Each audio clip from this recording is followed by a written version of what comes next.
The Good Old Grateful Deadcast, the official podcast of the Grateful Dead. I'm Rich Mahan with Jesse Jarnow, exploring the music and legacy of the Grateful Dead for the committed and the curious. Ladies and gentlemen, Autobahn enthusiasts, welcome back to Season 5 of the Good Old Grateful Deadcast. I'm your co-host, Rich Mahan. Thanks for coming along on this journey as we time travel across the pond to 50 years ago and travel with the Grateful Dead on their historic Europe 72 tour. We are bringing new episodes of the Deadcast to you weekly this season. Each episode will cover the shows that took place on the Europe 72 tour 50 years to the week after they happened.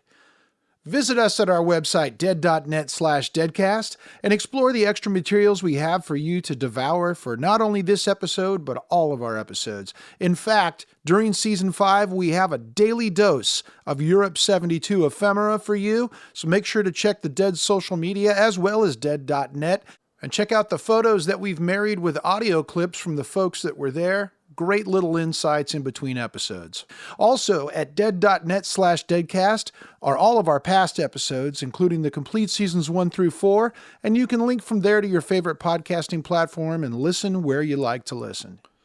Did you attend any of the shows on the Europe 72 tour or know somebody who did?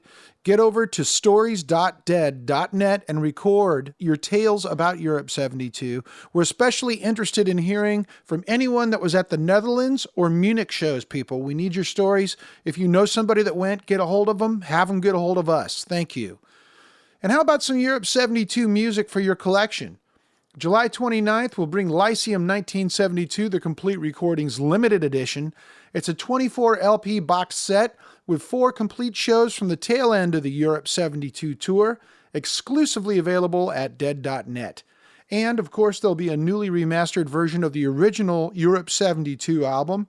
It'll be available on CD, LP, and digitally also on July 29th. With a very limited edition 3LP rainbow vinyl version arriving on June 3rd only at dead.net. This rainbow version is one of the coolest ones I've seen yet. Pop on over to the website and check it out. It's going to sell out for sure.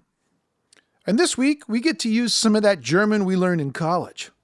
Wo ist der Bus? Bist du ein Bose oder ein Bolo? We've got a jam-packed itinerary this week. 4 shows in West Germany. April 21st on the Beat Club TV show in Bremen, April 24th at the Rheinhalle in Düsseldorf, April 26th at the Jahrhunderthalle in Frankfurt, and the Musikhalle in Hamburg on April 29th. Grab your clown mask and let's all follow Jesse Jarnow south from Denmark into early 70s West Germany.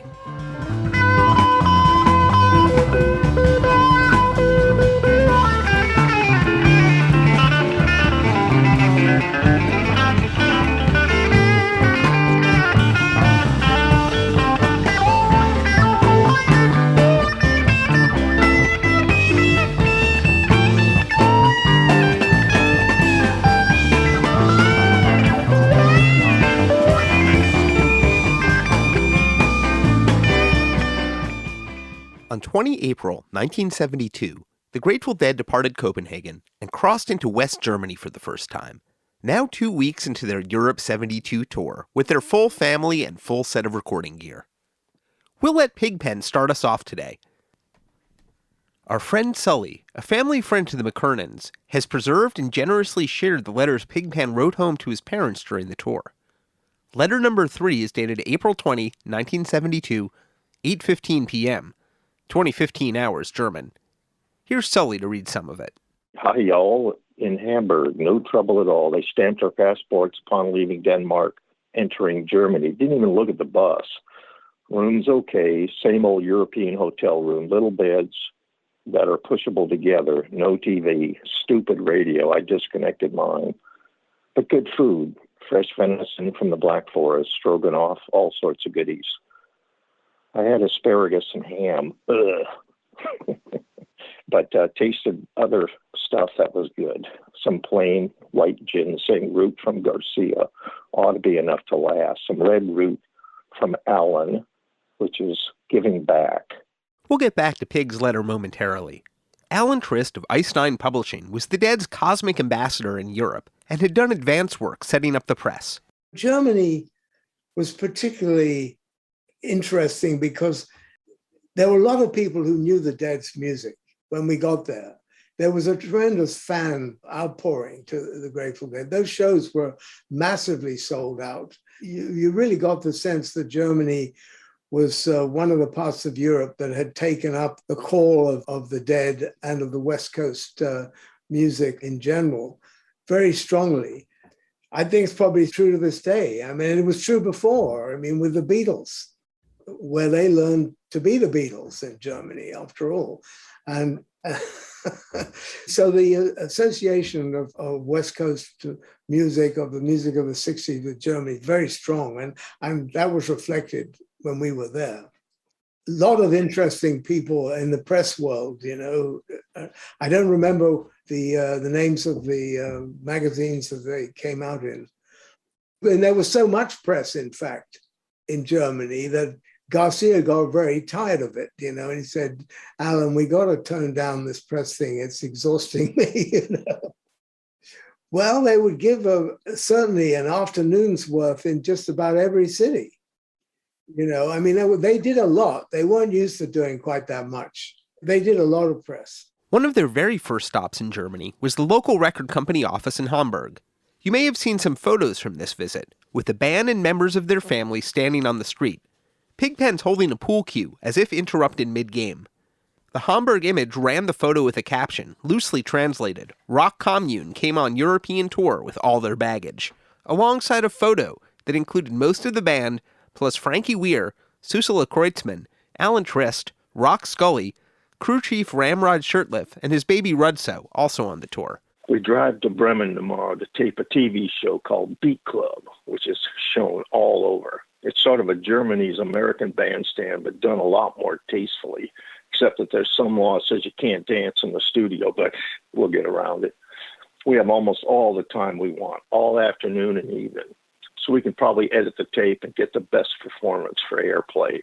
If you've been involved with Grateful Dead tape or information trading for any length of time, you might know the name Uli Teute. Uli didn't get to see the Dead in person on the Europe 72 tour. That would have to wait.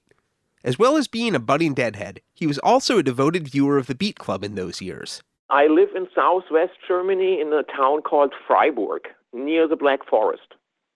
Very close to Switzerland, very close to France. So for me, it's like a 2.5-hour trip by car to Frankfurt. It's 2 hours to Stuttgart. It's 3.5 hours to Munich. Because from me to Munich, there's the Black Forest in the way, and there's no highway. If that's not a metaphor for European deadheaddom, I'm not sure what is. In school, it was like 5 or 6 guys who went out every day, and we had a radio station which was pretty good in the afternoon. Sometimes they played whole albums, and we could go into a nearby town and look for records. And I don't remember who it was out of the 5, but one of them came home with Kalfak. And it was like, we were completely blown. And the next guy went into town, and you know, he came back with Vintage Dead. So the first 2 records I got introduced into the Grateful Dead was like listening to 18 Minutes of Midnight Hour from '66 and Skullfuck. So I knew about the Grateful Dead. I knew about Jefferson Airplane, and we really got into this kind of music. But this is not very typical for Germany at all. I think we were kind of a special breed because all our colleagues in school, they were into Led Zeppelin, Deep Purple, Uriah Heep, you know, all those British hard rock combos which kind of established themselves in the beginning of the 70s. And we were kind of a dope-smoking community which hang out with like, oh, listen to the Jefferson Airplane. That sounds like psychedelic music. That was what we were after. And thus we knew a lot. And I bought Lillian Roxon's Rock Lexico, or Rock Encyclopedia, which is a book which was established in '69.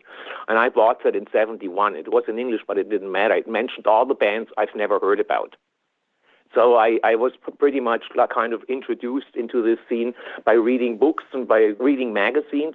Also, they were in German, because I still had no access to like American or English magazines at that time. And, of course, we had the Beat Club.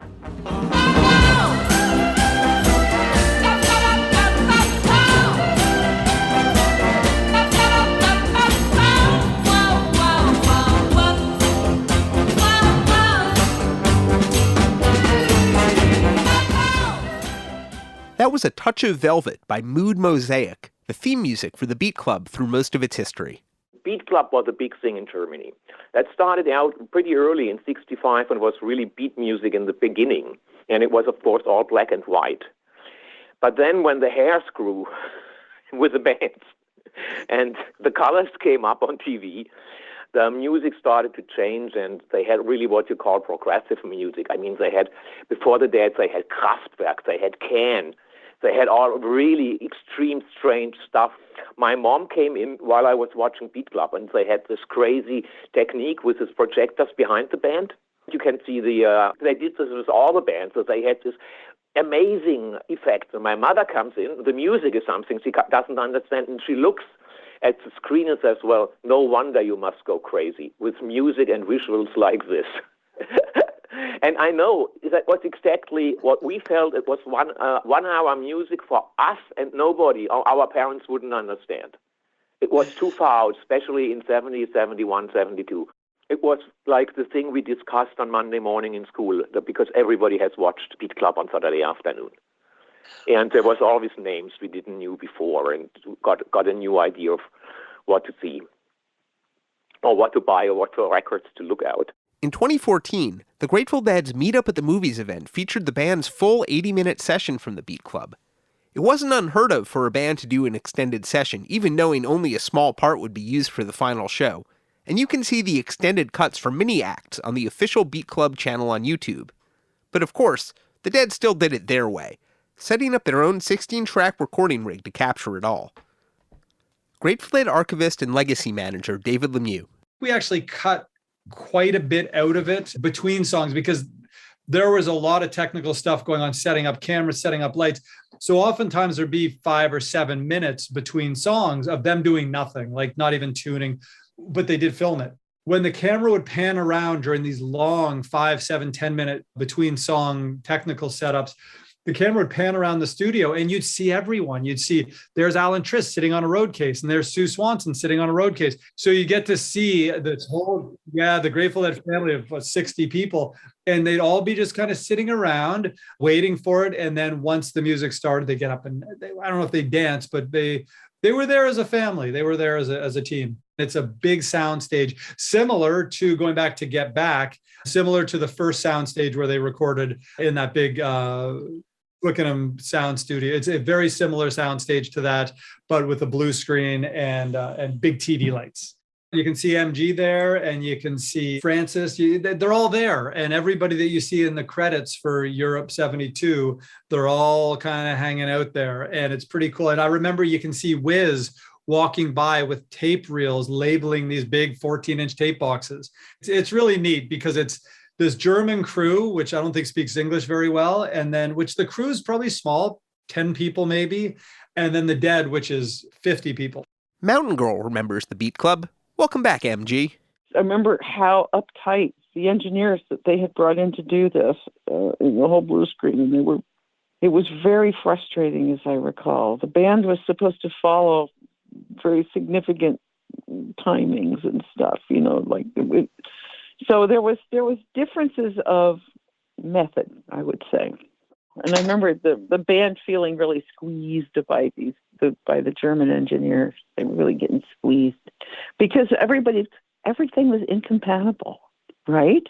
Everything in Europe at that point did not match up with American, either our electrical system. They're on a different system.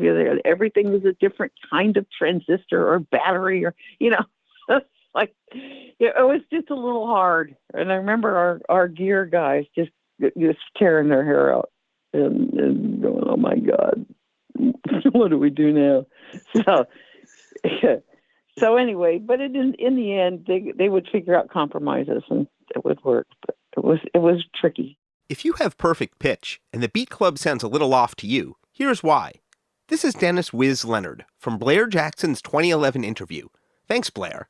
And check out Blair's book with David Gans, This Is All a Dream We Dreamed, which we've linked to at dead.net/deadcast. At one point in the tour, I believe it was Beat Club in Bremen, unbeknownst to anyone, the piano tuner, language barrier, of course, had tuned the piano to 441.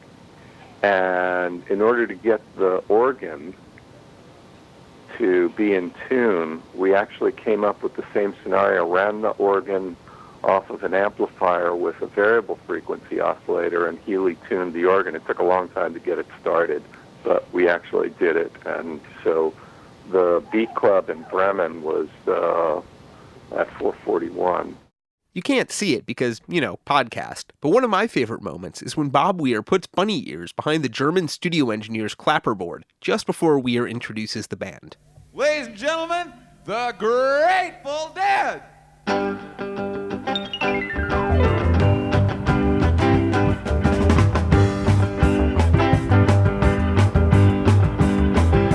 I had a hard run, running from the window. And they were off. Later, Robert Hunter would remember of the Beat Club. I realized what they needed was people dancing, but there was only me, so I piled onto the studio floor and danced my proverbial ass off. The music picked right up. He and I both did that, but they didn't want us in the studio. That was the thing, is the vibes were just like, get them out of here, kind of, get those people out of here. I think Bob may have stuck it out longer than I did, but we were trying to bring a little bit of life in there. It was pretty sterile. You can't see Hunter and MG dancing, but it's still extremely fun to watch.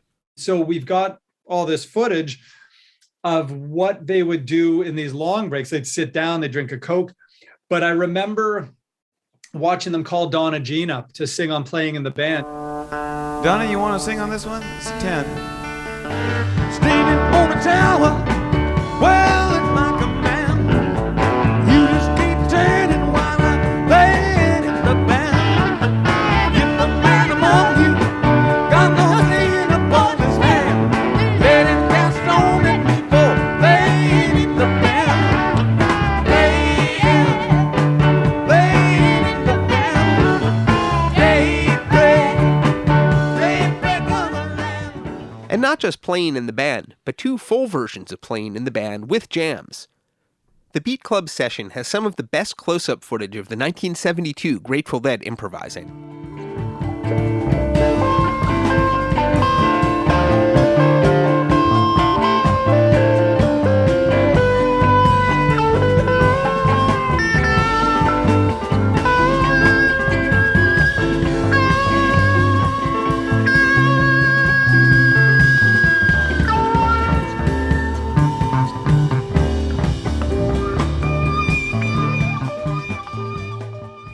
When they're doing the drum solo after Truckin' and they're about to go into the other one, during the drum solo, the band really lays back and like physically, they kind of stand behind Billy. They let him have his space. He does his 3 or 4 minute drum solo and they're watching, they're listening and watching. And yet they're still, having a sip of their Coke or whatever they're doing, having a cigarette for Jerry, but they're listening and watching. And then when Billy starts up with getting into the rhythm and the beat of the other one, they all start getting ready and they're all kind of tuned up and ready to go. And it's like, I hate to use the analogy to say it's like going to battle, but it's a presented unified front where they all come forward at once. Phil with the rumbling intro, Bobby attacks his guitar, and hits the chord, and Jerry, it's really amazing to see.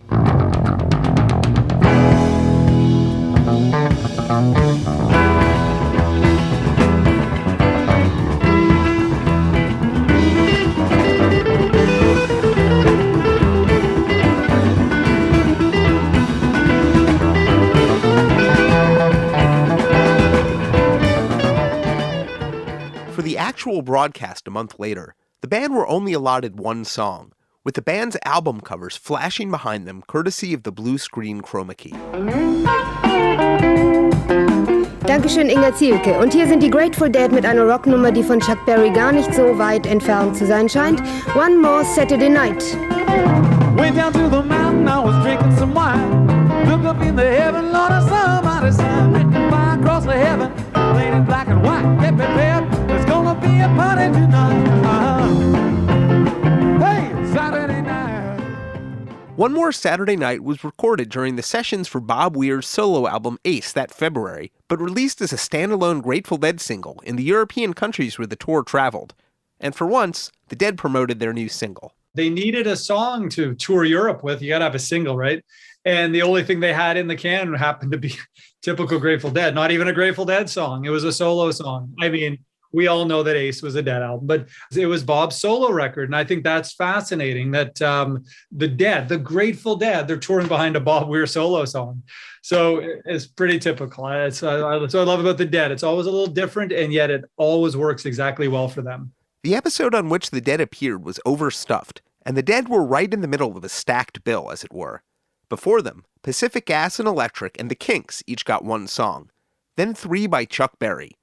After the Dead, there was one by the post-Jim Morrison Doors and 2 by the Rolling Stones, getting ready to launch their own 1972 tour just as the episode aired a month later. It was broadcast by the time the tour was over, so on the 27th of May, so the Grateful Dead were gone. And the Grateful Dead themselves didn't impress me a lot. They followed Chuck Berry on this TV program, which was pretty odd. First, you have Chuck Berry, and he plays Let It Rock, which I, at that point, didn't know. I didn't know. I mean, I knew the song by Chuck Berry, but I didn't know it was covered by Jerry. I had no clue about it. But there you have Chuck Berry in his best rock and roll, colorful outfit, doing the duck walk. And after that, the Grateful Dead come, and I expected something like at least Casey Jones. And they do a fucking rock and roll number. I mean, this is no follow-up to Chuck Berry. I mean, he could do that much better. And it was One More Saturday Night, and I was really bored. I didn't like it at all. It watered down in 72, and I mean, the last one was in December, and it was only the Osmonds. And I mean, that was a far cry from seeing Can or Kraftwerk. I mean, I remember you could say, what, the Osmonds and the whole show, only the Osmonds? No, I'm going to switch off. I don't want this. I remember they had Johnny Cash at one point for a whole show, which wasn't to my interest. But despite not being too into One More Saturday Night, Uli was committed to the Dead. I started trading tapes in 77 after a very strange incident. The Jefferson Starship came over to Germany, and they were supposed to play at the Lorelei open air, but that never happened because Grey Slick turned into Grey Sick. And a riot followed, and they burned down the stage. You might have heard about that. If not, there are enough web pages to read about this disaster. But before the stage was burned down, there was this guy, a hawker, and he hawked a magazine I've never heard about, and it had some Grey Slick picture on the front, so I bought it, and it was called Relics. Then I completely flipped when I came to the last page and saw the classifieds. And it took me a while to understand what these guys are asking for. Have 200 hours, need more. Yeah, what the fuck you talking about? By that time, I already had taped myself. My claim to fame is the Neil Young Show from 76 in Heidelberg, which is my master, which circulates. So I had some things, and I had some bootlegs, and I tried to connect with some of these American guys which advertised in Relics. And on the same time, Rockpalast is from the German television, and the first Rockpalasts were also broadcast by the radio, so we could make really nice tapes, and that gave me a start into a trading circle. One guy here in Germany, he was like 5 years older than me, and he had the most outrageous Grateful Dead collection I've ever seen. He had all the shitty tapes nobody had, all the shitty audience tapes from 68 and 69 and 70, first copies of Flushing Meadows, 711 and 712, 69. He was in Düsseldorf 72 too, and he took me under his wings. And he told me about the Koletzko brothers. The Koletzko brothers, Volker and Hartmut, legendary German deadheads. I first learned of them through Carol Latvala, former partner of the late Grateful Dead archivist Dick Latvala. Volker and Hartmut visited Dick and Carol in Hawaii in the 70s. According to lore, they did the whole Europe 72 tour. Uli's friend told him about them. He told me way back in like 79, 80, when I first went up to see him in Marburg, about these two brothers. But he had lost contact by then. But he said that there was a rumor that they had even gone as far as working for the Grateful Dead, as roadies or something. Which, but I can't prove that. Hartmut, Volker, or anybody who knows anything about them, please get in touch with us via stories.dead.net. Uli and his friend Volkmar have provided endless help to the Deadcast over the past few years with a private collection they maintain of Grateful Dead photographs. We got into this idea, hey, we could just collect as many pictures as we find, and then we find dates for it. And the more pictures we have, the easier it becomes to date them. And thus we went like crazy through all sources in the internet, also through books we had at home. Focusing on the years 1965 to 1975, they can date photos by guitars, clothing, and of course, the ever-popular facial hair forensics. The bear comes and goes. If you could run it through like a pocket thump movie, you know, it would be amazing. One aspect that they track is the band's equipment, especially Jerry Garcia's guitars. On the Europe 72 tour, Garcia was exclusively playing an Alembic-modified Stratocaster given to him by Graham Nash. Garcia had made it his main guitar in late 1971, and in early 1972, began to affix stickers to the pickguard and body. There was a trucking one with this Robert Crump trucking figure. If you're in front of the guitar on the left side, and on the right side was the New York Department Police. The R. Crumb sticker had appeared on the guitar at the March shows at the Academy of Music in New York, as had one other. I gave him the Harley Davidson sticker. Thanks, Sam Cutler. And perfectly for Uli and Volkmar's project, a new sticker appears on Garcia's guitar at the Beat Club. Then in Bremen, in the Beat Club, he suddenly pops up with his Pillhuhn. Pillhuhn was a German cartoon figure which showed up in a magazine where in times when people had to watch TV, they bought magazines where they find the TV programs, right? And in one of those German TV magazines, this guy with the character of Pillhuhn had a comic. I don't know why, and the music magazine, Music Express, in April 72, put up a sticker in their magazine. They always put up a sticker in the middle of the mag. So when you go to the centerfold, there was always a sticker. And I do vividly remember, the Pillhuhn. And then a month later, I watched the Beat Club.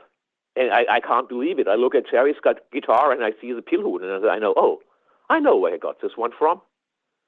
And I'm sure when they came to the Beat Club, they were kind in a dressing room and they were giving like music magazines or something to spend some time. That's how I'm pretty sure that's how he got it. Pillhuhn, which translates literally to pill chicken, depicts a chicken emerging out of a pill. The sticker lasted on Garcia's guitar throughout 1972 until it gradually rubbed off over the course of the summer and fall tours. We've posted a link to more info about Pillhuhn at dead.net/deadcast. We'll get back to the conversation about stickers in a few episodes. There's a pretty loud postscript to the Beat Club, as recounted by Bill Kreutzmann in his memoir, Deal. We decided to play a full set for the cameras, and we also decided to take acid for it, he wrote. We took something else, too. I don't recall the specifics, all I know is that it got us unbelievably high. Our hotel that night was in an old classic building, and I'm guessing that maybe they had to rebuild or repair some of it after the bombings. After the show, we were in one of those collective moods where we were all just fucking around. For some reason, for me, that translated into punching a mirror in the elevator on the way to my room. Well, that wasn't a very good thing to do. The mirror was an old antique. It survived the bombings, but not Bill Kreutzmann bombed on acid. Over to tour manager Sam Cutler. Billy Kreutzmann walked into in the Hotel Berlin in Hamburg. The only thing that in the whole hotel that had survived the bombing of Hamburg, which was ferocious in the Second World War, was this little oak mirror, a pretty little mirror that was in the elevator. And a very stoned and probably quite drunk Kreutzmann walked into the elevator, saw his reflection in this mirror and punched it. So there went the mirror with this delicate oak frame. Right, yeah, the last remaining artifact from the original Hotel Berlin. So they called me up, the manager, right? And I had to go down to the manager's office as a woman. You're people, you're barbarians. Oh, really? Why? What's going on? Oh, and then she told me all about Billy had destroyed this, this mirror. And I think it was Healy, but somebody on the 18th floor, while I was talking to the manager and trying to keep her cool, decided to lob their television out the window. And as I was talking to the manager, outside her window, right, a television smashed, with like the ferocity of a bomb, right.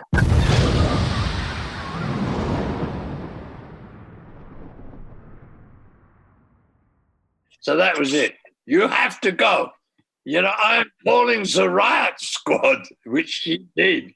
And the Hamburg riot squad came and we were all escorted out of the hotel.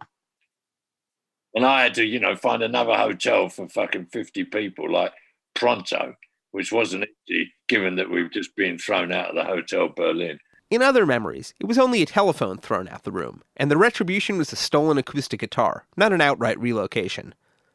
During their stay in Hamburg, the band visited the music hall, the venue where they were to perform the following week. And Phil Lesh had a most peculiar experience. This is from Phil Lesh's memoir, Searching for the Sound, published by Little Brown and Company. The venue is the home of the NDR Symphony Orchestra and the Hamburg Philharmonic. One of those bands is rehearsing excerpts from Carmen in the hall. I decide to cruise outside the auditorium. I'm in the foyer, reading a plaque about favorite son Johannes Brahms returning in triumph to his hometown. And MG comes rushing down the balcony stairs. "Phil, come here, you've got to see this." What? I follow her up to the balcony, where Jerry, Bob, and a couple of roadies are standing open-mouthed and pointing toward the stage. At first, all I see is the forest, not the trees. An orchestra playing.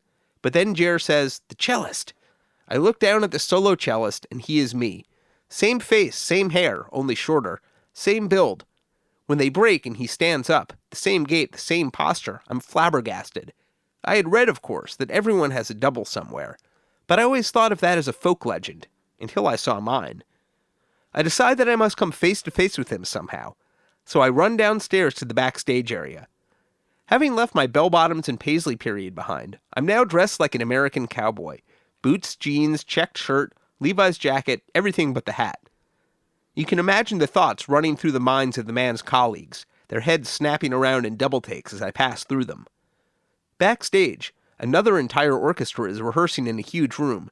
The other musicians are dispersing. I never found this guy, but oh, how I wanted to shake his hand and find out his name. Could it have been Lesh? Loesch? Perhaps an enterprising Grateful Dead scholar can find the names of the cellists for the NDR Symphony Orchestra and the Hamburg Philharmonic. The band had 10 days in Germany. Counting the Beat Club, they had 4 engagements in 4 different cities. It was a lot of time on the Bozo and Bolo buses. Donna Jean Godchaux-MacKay. I had never been to Europe, and it was quite fascinating on every level. Number one, I'm in this band and trying to get my bearings around that. And then in Europe to boot, it was a heavy scene for me, but it was wonderful. I loved every minute of it. And being on that bus was one of the funnest things in the world. Somebody would yell out, "Castle on the left, castle on the right."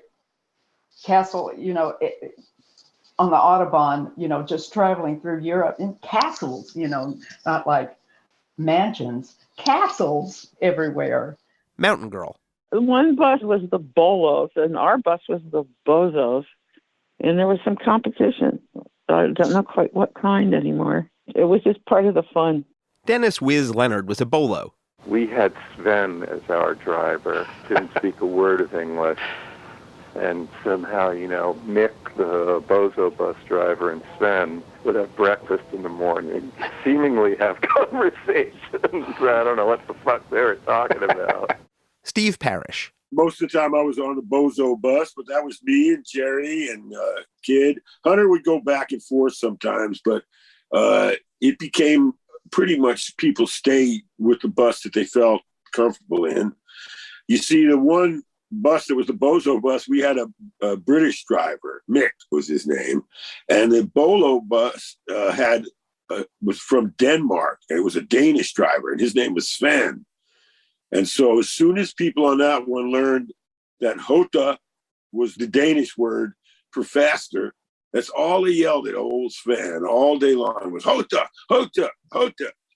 And so I found that tiring, actually, to ride on their bus. And I like to stay. I went on it a couple of times, but there was a Bozo bus I liked. We had a lot more pot blowing on that bus, and we were drinking wine as we went through the wine country, This is from David Gans and Marty Martinez's great interview with Bob Weir and Phil Lesh from 1995. Thanks, guys. You get on one bus and you Good travel versus all evil. day long on this one bus. And everybody runs out of their stash because we're going across borders and stuff like that. And so we had to keep it kind of down.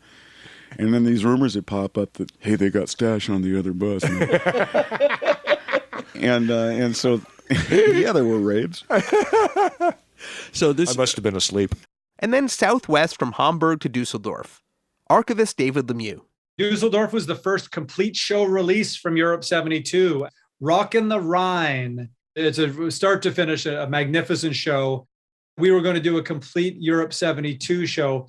We knew it was going to be a Dark Star show. That was our criteria because your 100-Year Hall, as the previous one had the other one, we wanted it to be a Dark Star. So that limited it down to half the shows.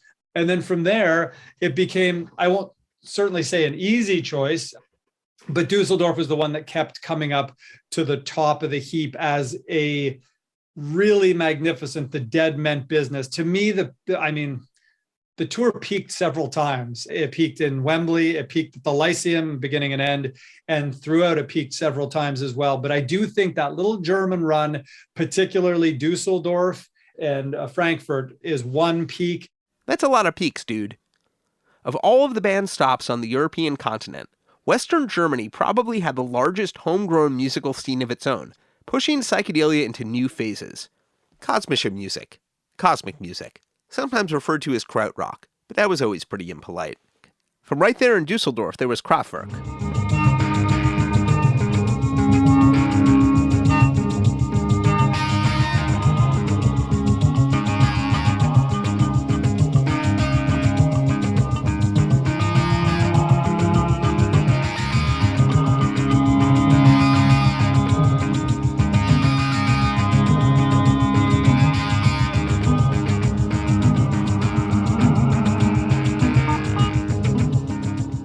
That was Kling Kong from 1972's Kraftwerk 2. And Kraftwerk begat Neu. This is Hallo Gala from their 1972 debut, which came out only a month before the Dead pulled into town.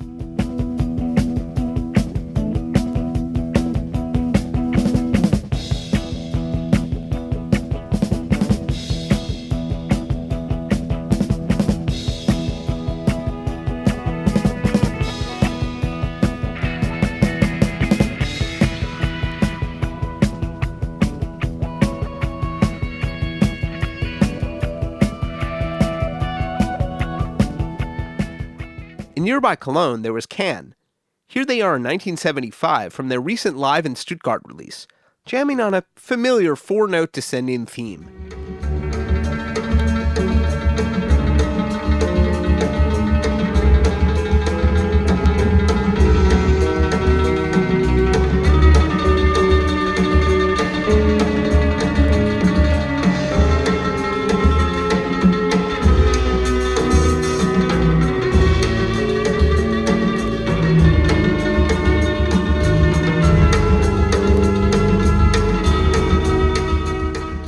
All three bands were influenced by the rock music coming out of America's West Coast.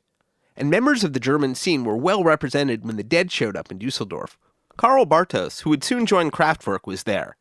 And Can keyboardist Ermin Schmidt told music writer and Dead freak Peter Orlov that the Can gang had attended as well. There were a lot of similarities between the Dead and Can especially. One was a love of psychedelics, and it's hard not to imagine them tripping at the Rhine Hall. But the Dead's appearances in Germany had an unusual effect on Can. Please welcome Can's longtime sound engineer and producer, René Tinner.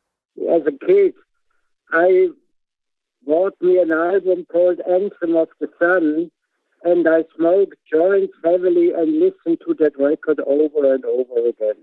It helped me a lot. René didn't attend the Dusseldorf show and didn't start working for Can until 1973. But helped manifest the Dead's influence when the band asked him to build them their very own sound system.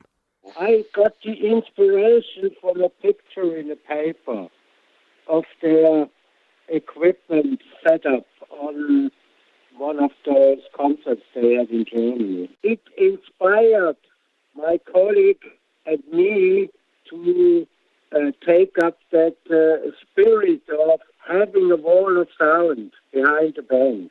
Based on the descriptions, it's very possible the photo in question was from the band's 1974 appearance in Munich, but it might not. The engineers in Can had no contact with the Dead and didn't know much about the alembic system itself, but they did their best to replicate it.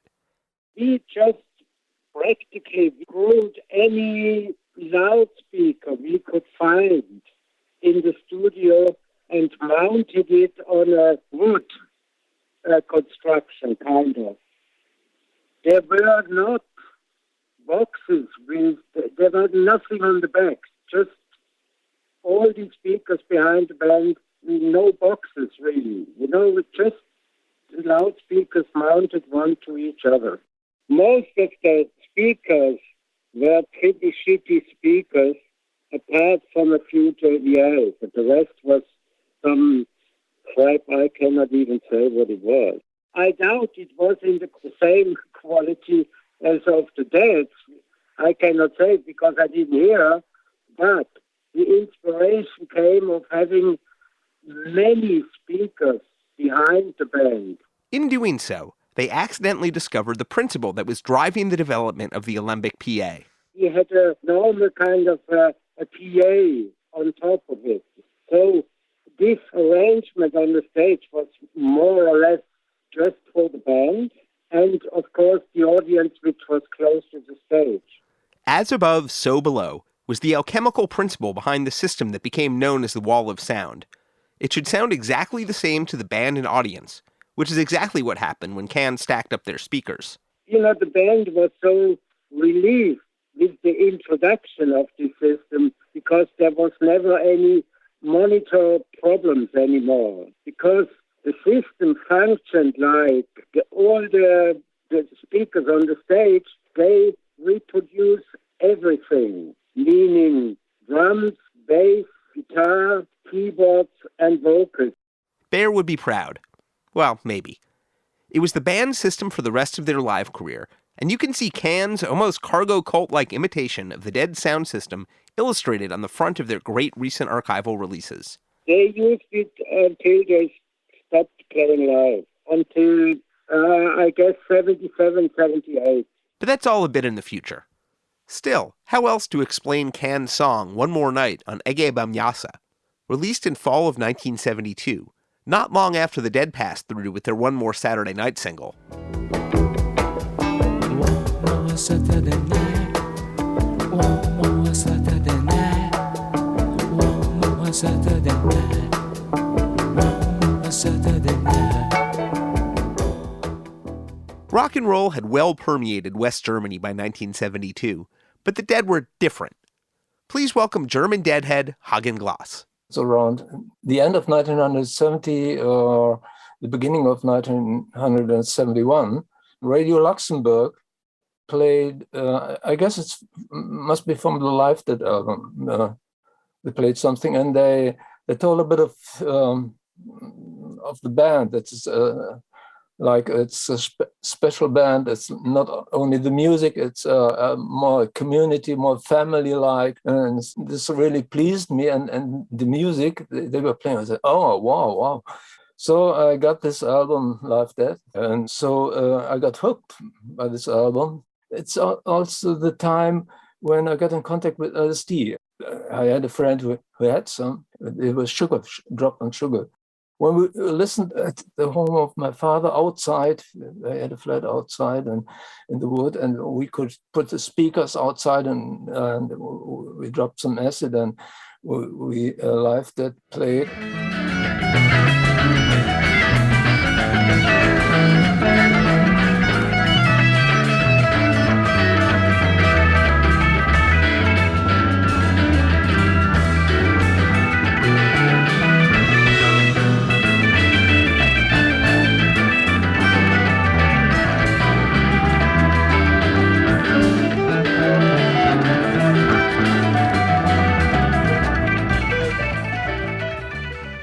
After that, what do we hear next? And there was the album Tommy of The Who.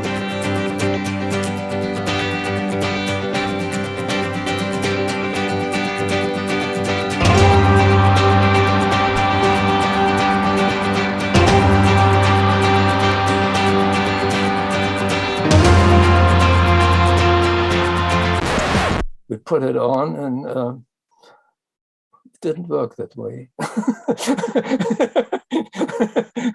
So again, we we repeated the Live Set album.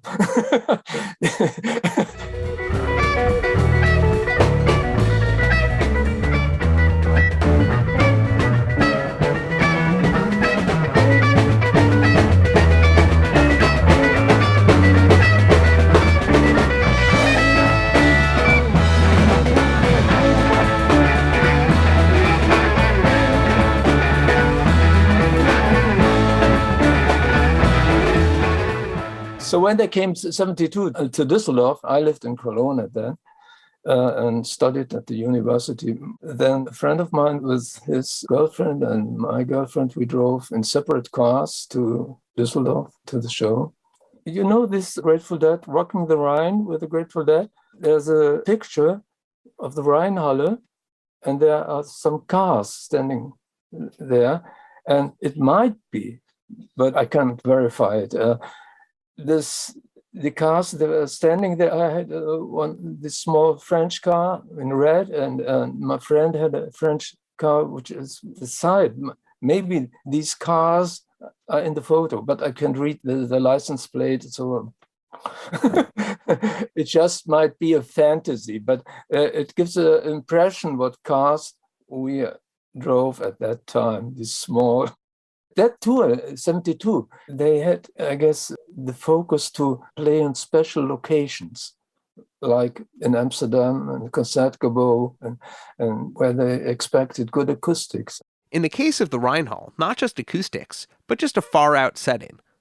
The Rheinhall was built in 1926, not for music, but as a planetarium. By the 1950s, there was jazz there, and by the 1960s, rock. There have been plenty of Grateful Dead laser light shows, and I once saw Mickey Hart play the beam in the Hagen Planetarium in New York, which was totally awesome. But I think the 24 April 1972 show was the only time the Dead played in an actual planetarium. I'm a little sad that there don't seem to be any photos of the band performing under the full splendor of the Rheinhalle's dome. Before we went, we smoked some hash and we rolled a joint with some hash within and really stoned. They had seats. They put chairs inside, and they only do it when there are not so many people expected, I guess. So till the room is filled, when you put in chairs and everybody sits down.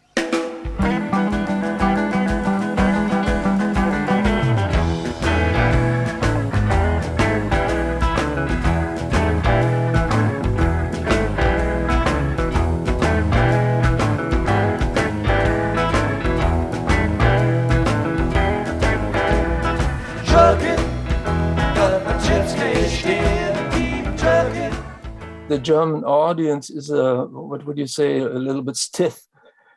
It's not, you can't compare it with a US audience. It's not the party kind of people coming there and party and dance and then something like that. No, it was more like a cultural event. It is a bit strange to sit down during a Grateful Dead concert. But a few people after a while got into the groove and kept on dancing. I saw a guy with a tape recorder, not a cassette tape, a tape recorder, and he held a mic and he was taping it. I always wanted to find out who he is.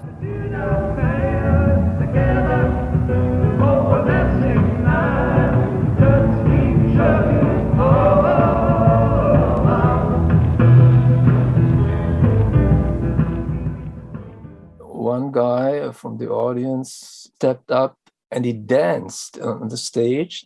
It was an improvisational part, and he danced onto Garcia. And it was Pigpen who stepped in between the dancer and Jerry and pushed him away so that he didn't disturb Jerry during his guitar playing. It was obvious to see it, and it was strange to see because Pigpen at that time was already pretty small. He was not anymore the guy he used to be in the older days. He was not that big as the dancer, but he did it. He not a roadie or something like that. No, Pigpen did it. He took responsibility, and this picture still sticks in my mind. It was truly a different age. when you could go wander onto the stage at a Grateful Dead show and not get tossed as long as you weren't getting in the way. If he hadn't approached Garcia, it wouldn't have been a problem.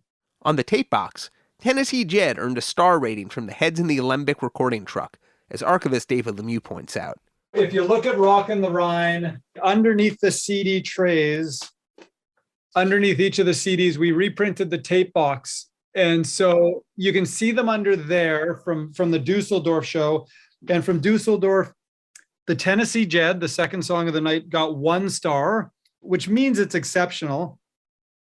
And then you've got Don't Expect No Help at All, crossed out Chinatown Shuffle. I run into Charlie Boy, like my eye and it kicked my dog.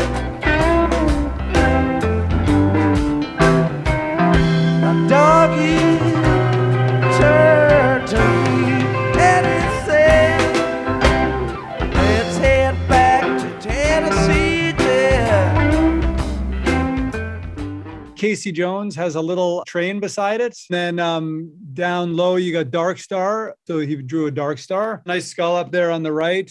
One of my favorite parts of this show is the totally wild Good Lovin' Jam, where the band goes all noisy and strange under Pigpen.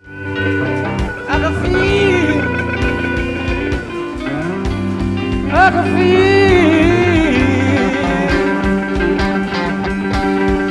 like a good man should.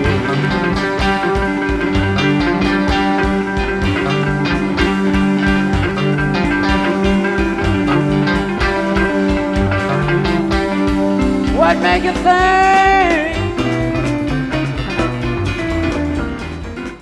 By the time the tour got to Germany, the jams were getting longer. In the recording truck, Alembic thought they had a way to make sure they didn't miss anything. This is Wiz talking to Blair Jackson in 2011. I came up with this thing, and it was like, a discussion I had with Garcia mainly, and the other guys subscribed. And it was like below Garcia's wedge was a little wood board with 3 porcelain light sockets on it, a green, a yellow, and a red. And, we'd light green once we were rolling an in. And the idea was that I would light the yellow light when we were, worried that we were going to run out of tape. And it was like, can you guys wind it down? Never fucking did. Garcia said, yeah, man, sure, we could try that out. And the very first time I lit the yellow light, a little 13-inch TV in the truck, and I light the yellow light, and I'm looking at the TV to see, if I can see the light and see a reaction from Jerry. And I see him look down, and he looks straight at the camera, which was off stage right, smiles, that impish, magical smile, and nods, no. Fuck you. Nice with us. And that was the last time we used the light. But of course, if you're the Grateful Dead, and you're playing in a planetarium, there's really only one song to play. And it came in the second set.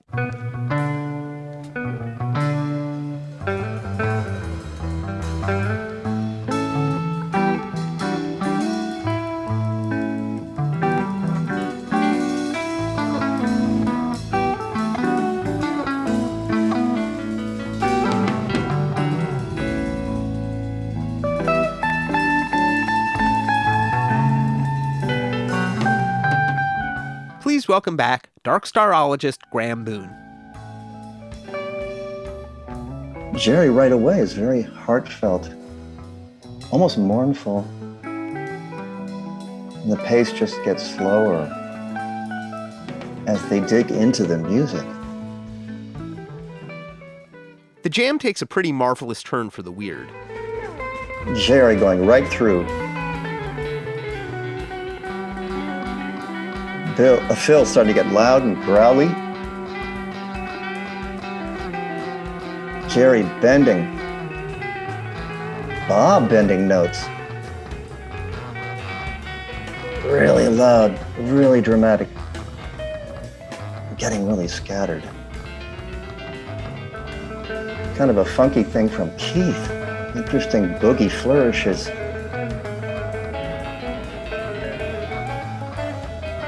Listen to Bob playing high notes. way above Jerry.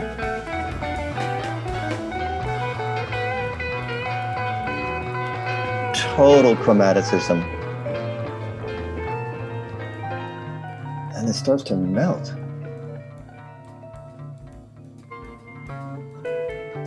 That beautiful tremolo from Keith. And this total strangeness, distorted riff from Jerry. Totally blown out. Normally that would end the jam, but here we're in the middle of it. There aren't many Easter eggs on Grateful Dead live releases, but this Dark Star has one.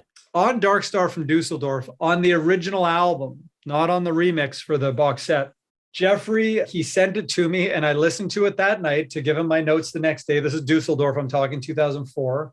He actually sent me home with a CD because we were working in the same building.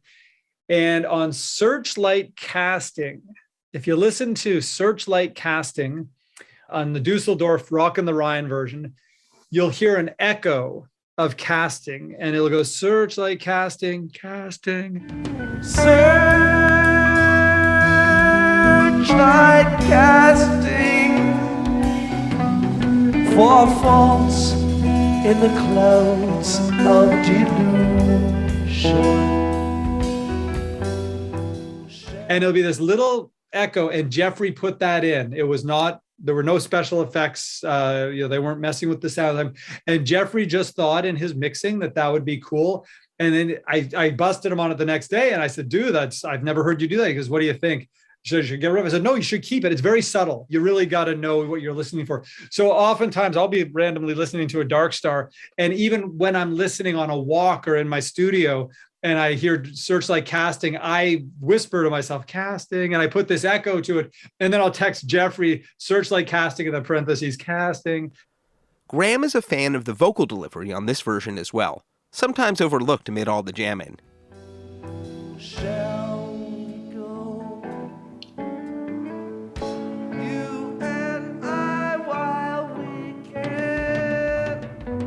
Slow, intense, mournful chorus from Jerry and the band.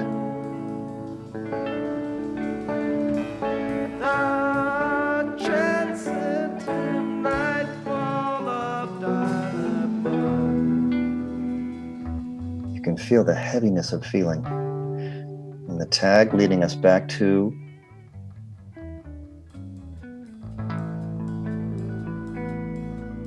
right away.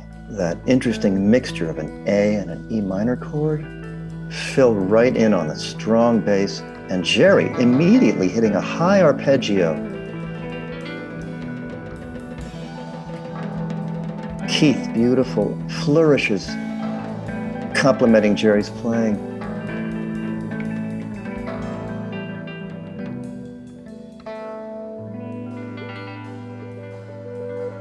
Now we get into that wah pedal. I must confess there was a part of the show, and I don't know which part it was, but it definitely was an improvisational part. Maybe it was during the Dark Star part that I really, I passed out or something. So closed my eyes and drifted away, and when they came back, I came back. Now we're getting into a super intense jam where Jerry is playing these super fast chromatic notes and little fragments pushing the music, and you can hear Keith joining in. Phil all over the place, Bill all over the place.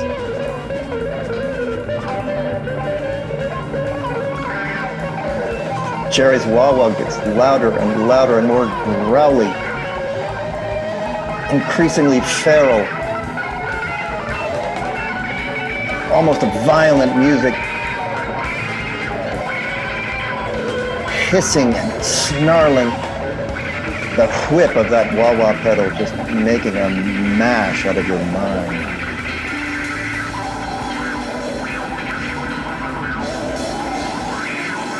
No notes, pure snarling.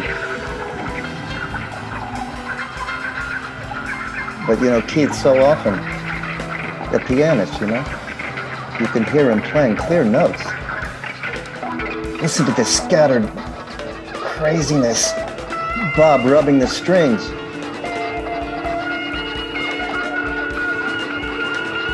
Jerry going at it.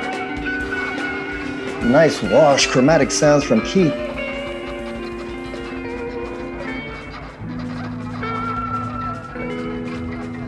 And then suddenly Phil, out of nowhere, a ninth chord on A, changes it up. And Keith is looking like he wants to play Wharf Rat.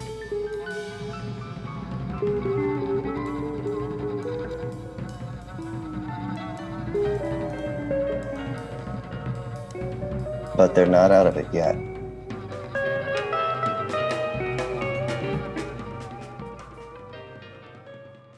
Are they ever?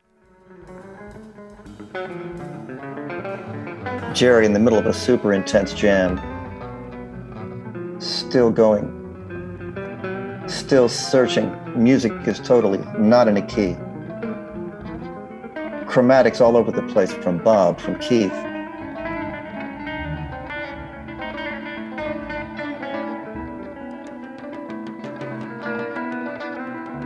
But Bob is developing this riff.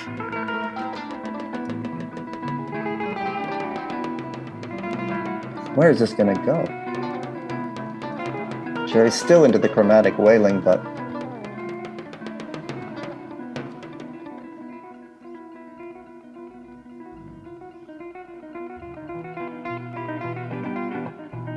and we just hop into Me and My Uncle.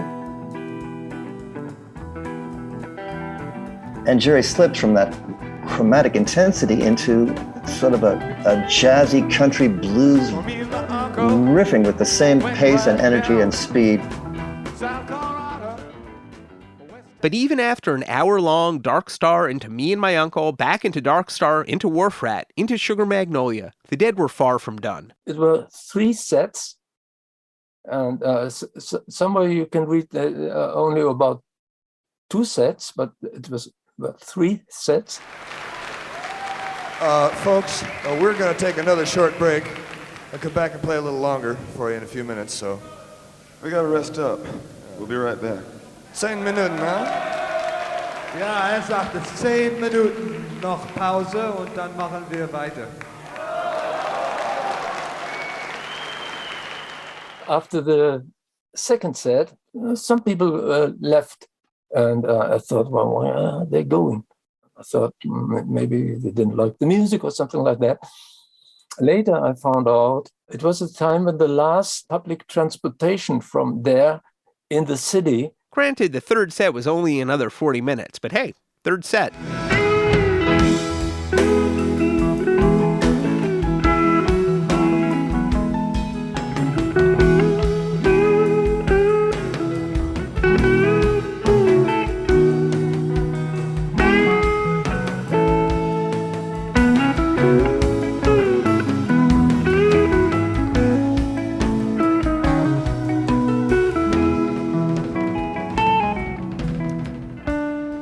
But Germany was a weird place, as Mountain Girl remembers. Well, then we were on our way to Germany, see?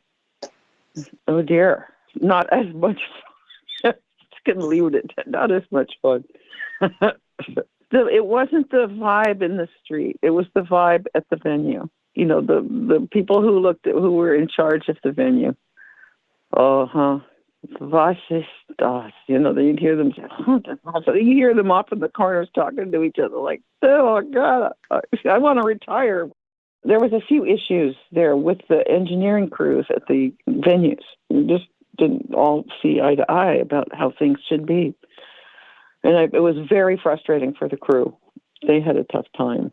And there was a language barrier and a lot of other things, like the voltage was weird. And it was weird. And, they're on a different system. And so it made things tricky. Steve Parish. We got into a couple of scraps in Germany a lot with the crews there. They just didn't take us seriously. And they weren't used to seeing rock and roll gear like ours, so heavy and so much of it. Why do you need all this stuff? Everything else was just a couple of amps. Sometimes Europe fought back. Lighting director Candace Brightman. The union crew in Europe they hated the idea of working for a woman. They all and speak English. They make it very clear that they could understand. They stole all of my tools, which were labeled Candace. And then for years afterwards, people would say they would run into my tools at, doing union gigs in Europe. They were really terrible. The lighting system was pretty small in those days, as Wiz remembers. The recording truck was also the lighting truck. We'd, pack everything up and put the protection covers on, a few hampers, and these 3 light trees that Candace had. 3 trees with about 8 or 12 park cans on each, that and follow spot. Meanwhile, the band's crew had started collecting knives. Sounds promising. We bought them everywhere we could because they were illegal in America, man. And so every country, starting from England and France, you could find them. Switchblade, Springer knives. In Germany, they got better and better. But anyway, so we already had some, and we would do this thing, like if somebody was fucking with somebody, you'd hear blades, and everybody would flick their switchblades, and fucking just that shut everybody up. They stopped immediately what they were doing. And so we were doing that a lot that day because the union was fighting with Candace a lot, man. Ben Holler of the lighting crew. They all bought switchblades in Germany. We go down the lobby and like every roadie sitting there going, with their switchblades. Bought a great knife in Cologne. It's made in Germany with Sullivan steel. Carry it in a sheath. The blade's about 4.5 to 5 inches long. But then it'll also fold out of the handle, which is staghorn, and lock at about 10 to 11 inches. Not a switchblade and legal on the streets. Everyone, well, not really, carries knives of one sort or another. Ben Holler was working for Candace Brightman on the lighting, but as a veteran of the Fillmore East, he moved around the crew as needed. I helped to work out the transformer situation. I was really good at that. I got along very well with Dan Healy. Dan Healy had rejoined the band's crew to handle the transformer needs in Europe. One reason Ben and Dan may have gotten along so famously is what went down during one of the nights in Germany. When you're in Germany, you need to go up in the Gabelstapler, down in the Gabelstapler, bring in the Gabelstapler. Gabelstapler, Gabel is fork, Stapler is the man who runs it. If you're doing a tour in Germany, all you go to bring in the Gabelstapler, bring the forklift, lift the thing up, take the thing down, So everybody's walking sort of on eggshells because you're not quite sure who this person is and what they're going to say and what they're going to deny you or not deny you or let you have or tell you what works. They would pretend, as I say, to not be able to speak English. We were in Germany somewhere, and I understand a few languages a little bit. And so I heard them say, well, it's midnight, we're going to turn the power off. And, the owner of the building and everything, we're going to turn the power off, right? But in Germany, for whatever reason, the big electric panels have a latch on them with a hole and I had a padlock. So I put my own padlock on it so they couldn't turn off the power. At which point, you goddamn motherfucker, you cock-sucking son of a bitch, they spoke perfect English. Another night, another classic Dead show in West Germany. In 1995, the 26 April show in Frankfurt became the first music released from the Europe 72 tour since the Europe 72 album itself. Robert Hunter himself wrote liner notes. Here's what he wrote in part. That run from Hamburg to Munich in 2 buses, castles along the Rhine, black forest at night where werewolves roam, bombed-out ruins of old Heidelberg University, U.S.-Brit post-war retaliatory blitz of Jugendlich Germany, ancient before ever those snot-nosed killers transformed high romance to schmaltz and wrecked language for poets for generations to come. Too many lies had been told in it, concepts of the heart and the very words to say them expropriated for the purposes of rape. We had lies of our own to tell, but not hateful ones, told them with music, had come to save the world, but, starting in Germany, began to realize worlds cannot be saved. All are tentative. So we learn to dance on graves and be glad. None recover, they are just replaced. In 1972, the German nation was still in shock, only halfway between then and now. We had Vietnam. All were crazy, none were sane. Hausfrauen at dawn, trying to scrub their patches of sidewalk free of blame, Look up to see busloads of the dead with red rubber noses waving, laughing. Register nothing. Continue scrubbing. Seist die Toten? Only the children see. Alembic crew member Janet Furman got a particular view of the dead's fame.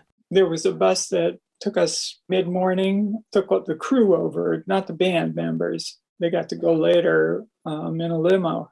But we would go over in a bus and spend the day setting up equipment and doing sound checks and getting everything ready. I would mainly be in the recording truck getting ready to record. There was one time when we were in Germany, I forget exactly which city it was. It might have been the one that had the 100-year hall, but I overslept in the hotel and I missed the crew bus that left kind of mid-morning. I knew the venue was all the way across town, and of course, I didn't know my way around, didn't speak German, was in a panic about how am I going to get there? I've got work to do, and I didn't want to screw up. So I was frantically running through the halls of the hotel, trying to find somebody who might be in the same predicament, and maybe we could get there together. So I ran into Jerry Garcia, and he said, "Oh, don't worry, you can go with me." So we had a leisurely breakfast, and then a stretched limousine pulled up. Jerry and I got in, drove to the venue, and when we got there, there was a line of people all the way around the city block waiting to get in. And this is like 11 in the morning, and the show was, in the evening. These people were going to be out there all day. They were very anxious to get in, and they were very eager to see who was in this stretched limo. And so when we pulled up backstage, it was a mob scene. It was like, you remember those scenes in A Hard Day's Night of the Beatles trying to get in and out of their venues? Well, it was like that. And, of course, all the attention was focused on Jerry, but I was there when the phalanx of cops cleared a way through the crowd for us to go in. It was Jerry and me. I felt like I was, a rock star too. So that was a moment that I'll never forget. Thanks to the magic of David Gans, we have the voice of the Dead's late manager, John McIntyre. This is from an interview conducted for the book, This Is All a Dream We Dreamed, available from perfectible.net. We've posted a link at dead.net/deadcast. They were playing in some rooms that had, for instance, I think it's called the Jahrhunderthalle in Frankfurt, which was a modern concert hall with a concert organ built in, etc. A beautiful hall with absolutely magnificent acoustics. I mean, of course, it's meant for symphony orchestras. So I believe, for instance, in that hall, there was a recognition of the nuances that stepped up, that was pumped up. I do believe that the spectacular acoustics of that hall and the wisdom with which it was built did affect them, because I believe they were able to hear themselves better than they normally could. But I remember Phil's enthusiasm about that hall. I remember Phil talking about the Jahrhunderthalle. He was totally stoked on it because he knew exactly what was happening there, so it was right down his alley. Built by some big company on their 100th birthday. Opened in 1963, Jahrhunderthalle commemorated the centennial of the German chemical company Hoechst. Here's Bob Weir and Phil Lesh remembering it to David Gans and Marty Martinez in 1995. 100-Year Hall, or Jahrhunderthalle, is an interesting place. It looks like a regular concert hall, but absolutely nothing. It's entirely made out of plastic. It looks like it's made out of wood and velvet and stuff like that. It's entirely made out of plastic. I guess they intended to prove a point of some sort when they were building it. It's a great sounding little hall too. Yeah, it was amazing. I think about 3,500. It's not that small. The audience actually was mostly servicemen from the Wiesbaden air bases, which are right around Frankfurt. The weird bassist is right. There were many servicemen in the audience. Here's how Pigpen described it to his parents in a letter home written 2 days after the show. The reception was pretty good. Excellent from the servicemen. The town's loaded with them. There's an armed forces radio TV set up here, one channel each. Haven't seen the TV, but the radio plays all rock, country, western, soul, 24 hours, and the commercial messages don't exist like in the States. It's all announcements, mostly military, and advice on how not to get fleeced by the local hooker, crook, mugger, con man, etc. But it's good to hear music again, even for just a couple of days. We spoke with Eric Alden, one of the servicemen in the audience.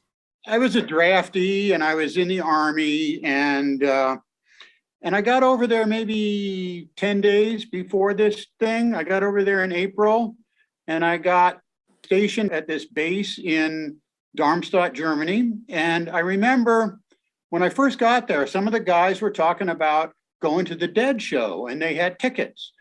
And, it was pretty cool. But, I didn't know these guys real well. They were Deadheads. Some of them were more casual fans. Some of them were into other bands. And some of them were very, very much Deadheads. People there in the Army listened to lots of music. I mean, that's what enlisted men in the Army then spent all their money on big stereos and music and substances. We pretty much owned a lot of vinyl. The barracks rooms that I was in were all like 8 guys or something in a room. People would like pool their stereos together and power up real big time and their album collections. And so you would have a heck of a lot of good current music available at all times. So we would simply sit around listening to music constantly in the evenings.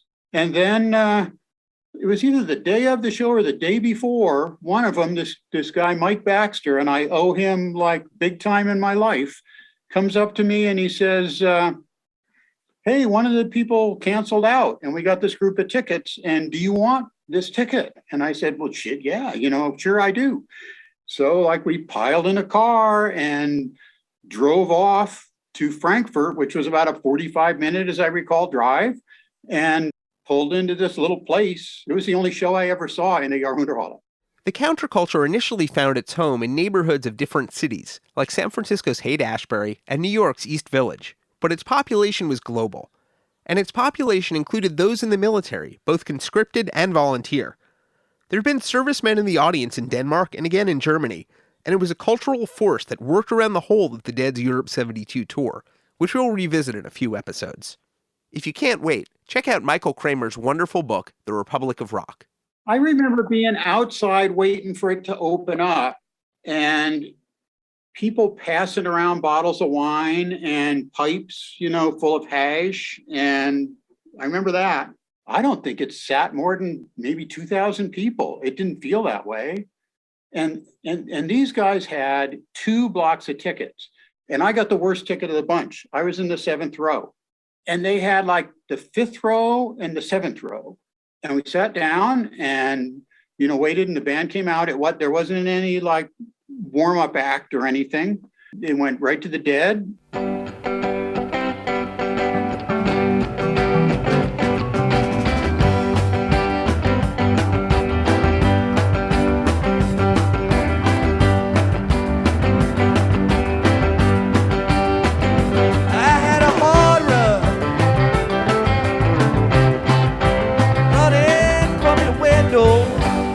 Can't beat a Bertha opener, the first song on the newest album, Skull and Roses. It opened 8 shows on the Europe tour, more than any other. This Frankfurt show is one of my all-time favorites, a go-to if I'm in a Deady mood but not sure what Dead to listen to. The audience was primarily American, or at least the area where I was. There were some Air Force guys behind us. There was us. I don't remember a lot of German speaking there. There were other concerts I went to that there were a lot of people speaking German in, and that was the primary language in the group. But it didn't seem that way at that concert. It was a very American crowd. Early in the first set, you can hear soldiers talking to each other, shouting out their hometowns, using the free airspace of a Dead concert to connect.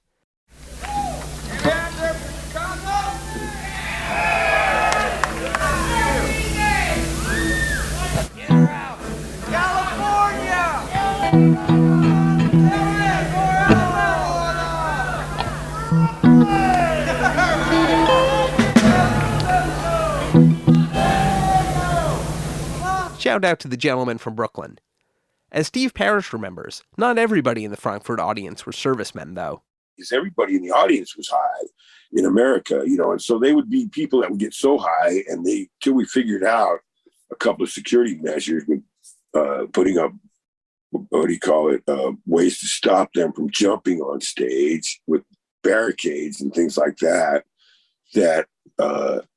we had to grab a lot of people that were very high from trying to run around on stage, take their clothes off. You see them stripping down in the audience and running toward the stage, doing the strip tease. And you knew they were coming up there. And they would usually try to hug Jerry or grab Pigpen or something. So we had to hold them back. And people, even little girls, were strong with adrenaline. And you had to be careful. We never hurt anybody, but they were powerful. And we were strong too. Just one night, we're playing in Frankfurt, and it was mostly an audience of American soldiers, I thought, as it had been in a couple other places in Germany. At that time, a lot of guys were either you got sent to Southeast Asia or to Germany. And so it was a lot of American servicemen would come to the shows. But in this Jahrhundert Hall, in the 100-Year Hall, still this all concrete place, and everybody was sitting at attention out there. And the show is blasting away, but they're not standing or dancing or crowding the aisles like they do in America or a lot of other shows in England. And so all of a sudden I see this guy, I can't believe my eyes, a long-haired guy, man. And he's coming running down the middle aisle totally naked, man. I go, oh, no, here he comes, man. And he jumps up on stage. And so me and Kid grab him, and we each had him by a wrist and an ankle. And this guy was sweating. He was dripping wet with sweat and just horrible. He was like holding a greased pig, man. And he was definitely a German. He was not speaking a word of English. He had himself an experience, I guess. And he's fighting with us every which way, and we just carry him out to the back door, which was right behind this curtain behind the stage. And we opened the door and just let him go in the night. And he ran out there naked. I wonder where he went that night.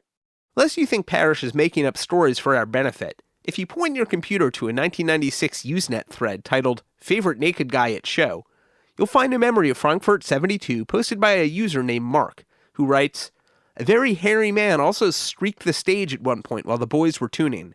He looked like a character from an R. Crumb comic strip, as I recall." Using Mark's coordinates, that the incident happened during a tuning break, I think the moment is on tape, just after Big Railroad Blues. You can hear some uneasy rumbling in the crowd, and just off mic, Bob Weir notes, be gentle with him.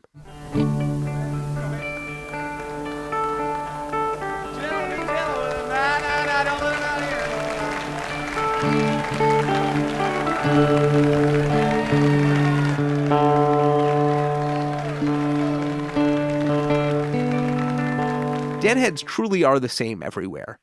A few days later, Garcia observed to a Rolling Stone reporter, "Everywhere we've been, the audiences have been Grateful Dead audiences. We've had the German equivalent of the guy who gets up on the stage and takes his clothes off. We've had the English freak out, the Danish freak out. Naked Frankfurt Dude, if you're out there, hit us up at stories.dead.net. We'd love to hear about your experience." In the first set, Jack Straw received a 3-star rating in the recording truck. One man gone and another to go. My old buddy moving much too slow.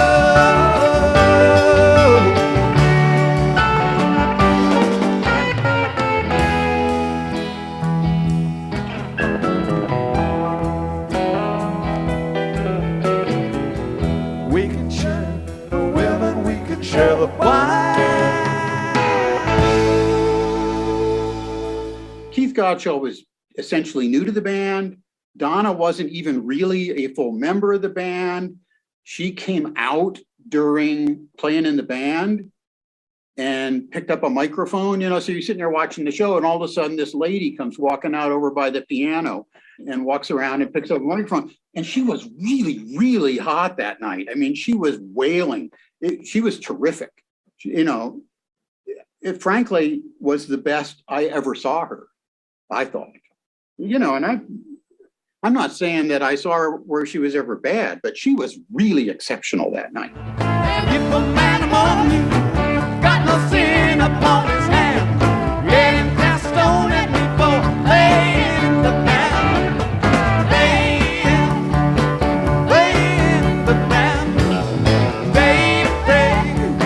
Daybreak,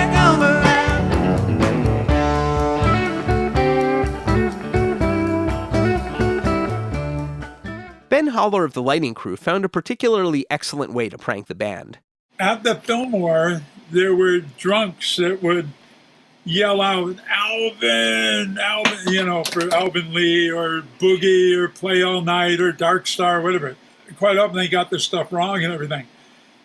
So I'm figuring I'll do my own prank. So I call out, what's that great Jefferson Airplane song? White Rabbit. I yell, White Rabbit, And so I do it a couple of times and then I wait for a calm, and I'm pretty loud. Unbeknownst to Ben, but knownst to us, Ben's prank was building on a long-standing band joke. Here's one example from May 15th, 1970 at the Fillmore East. What? Thank you, Weir. That's very helpful. Here's a succinct explanation, recorded August 15th, 1971 at the Berkeley Community Theater. Detroit, there was a guy. That was in New Orleans. Yeah. Play White Rabbit, goddammit, play White Rabbit.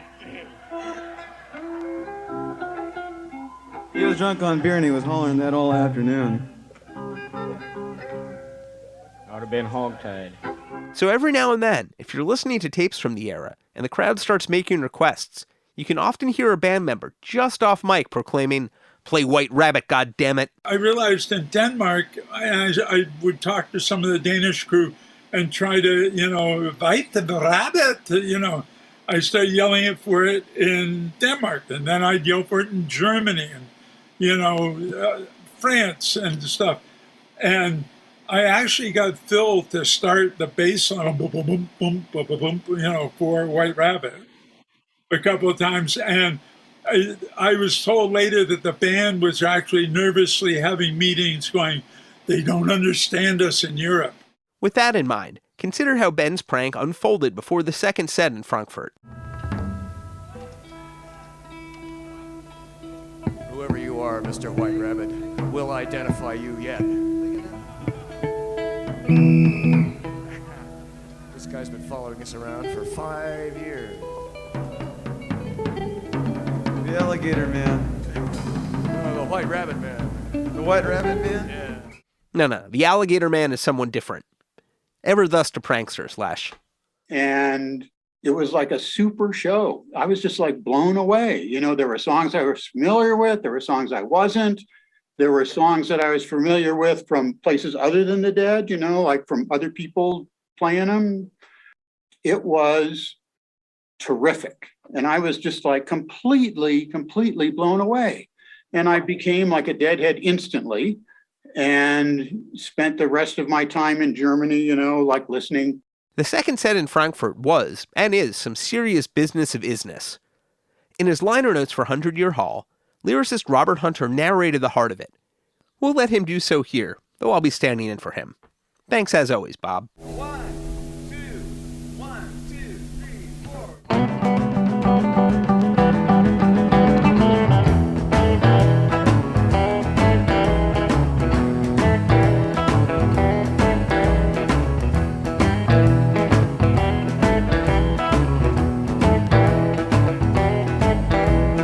Truckin', like a gypsy skin, keep truckin'. Truckin', still new enough in 72 that Bobby hasn't got all his entrances down by heart, is full of thunder juice. GD's signature tune of the time. The audience is familiar enough with it to think about getting involved after engaging the band in a standoff first set. Or maybe it's not their choice. The monster is out of the box now, per usual, and is perfectly capable of sweeping things along without a by your leave.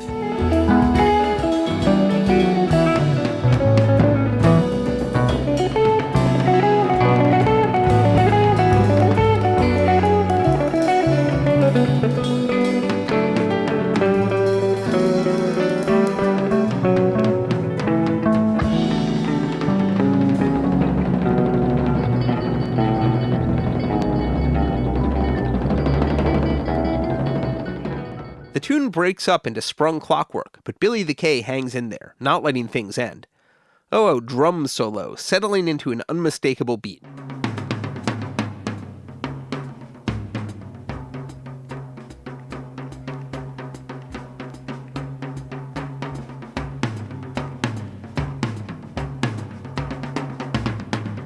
Phil thrums his first cue line for the other one, and the room begins to rock back and forth.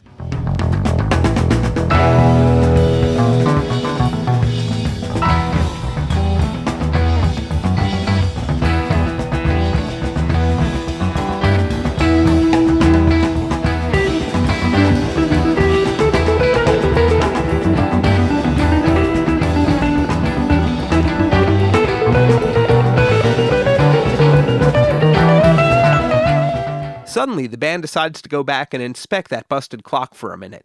Tension, release, drop back now and again, or you got nowhere to go. Bands that don't learn that might sell more records, but drop by the wayside.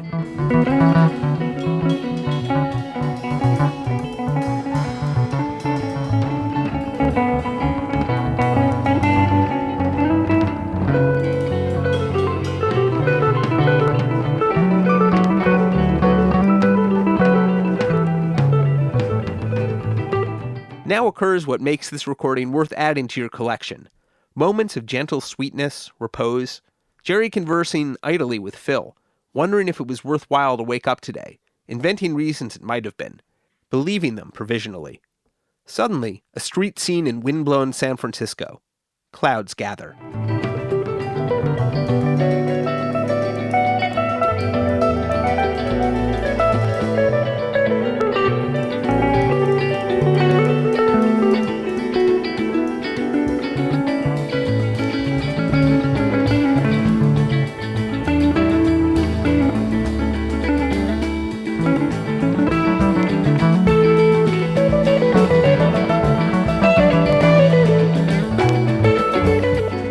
This version of the other one that won over Phil Lesh when an edited version of this show was released in 1995 as 100-Year Hall. This is from the great interview with David Gans and Marty Martinez. This other one, the jamming out of the other one on the second disc is a thing that I didn't even believe it when I heard it. I still have trouble believing that we actually played that.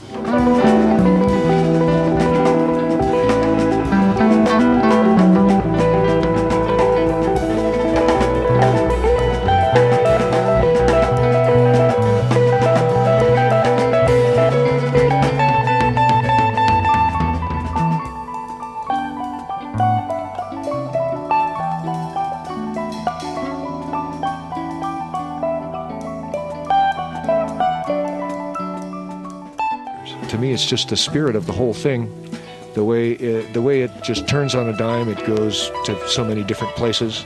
That was one of the things that we used to like to do the most, was to go as many different places in a jam as we could. Just throw everything in.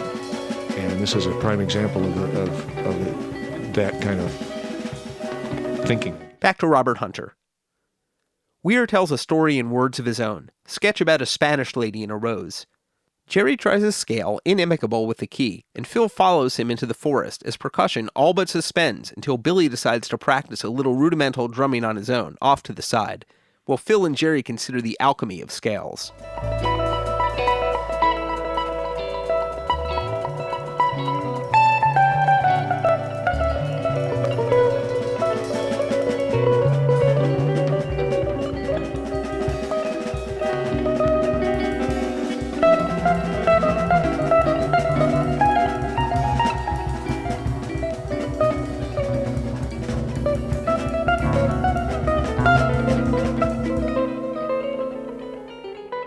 After a while, only an uninsistent but understood sense of tempo indicates this is to be a piece of music in any sense this audience might comprehend. Jerry is considering East 52nd Street in the 50s, while Phil is meandered down to Basin Street. Bobby is pasting decal ducks on the blue tiled wall of a shower. Keith awakens once in a while, but mostly dreams silent on the keys.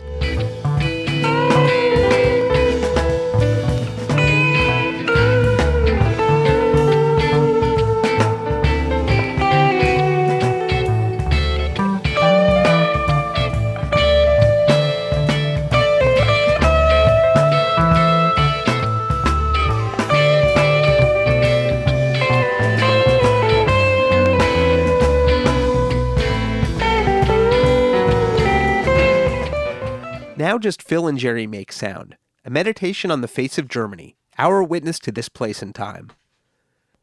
Then somebody discovers the knobs of his amplifier, twiddles them up and down, letting the guitar play itself as a Bauhaus-era Paul Klee drawing constructs itself on the stage. Weimar has entered the hall. The Treaty of Versailles, very tough to live with. Anger and economic disruption, expressionist dismay. The rise of the right wing.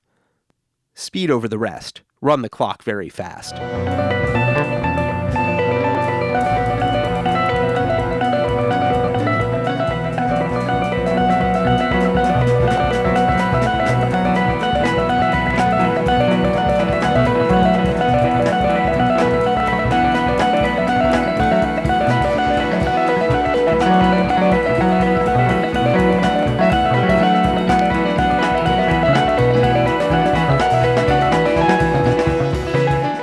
Tumble into the present with momentum the band agrees not to prevent. Fly over Berlin, over the wall, then circle west and follow the Rhine. Whiz of the bus wheels down the Autobahn. Reintroduction of the theme of the song, rhythm following suit a few bars on as a nonchalant other one strolls out of the piece. Steps lengthening till he, she, or it is covering 8 feet at a stride. The bus came by and I got on. That's when it all began. There was cowboy Neil at the wheel, the bus to never ever land. Coming around, coming around, coming around, coming around.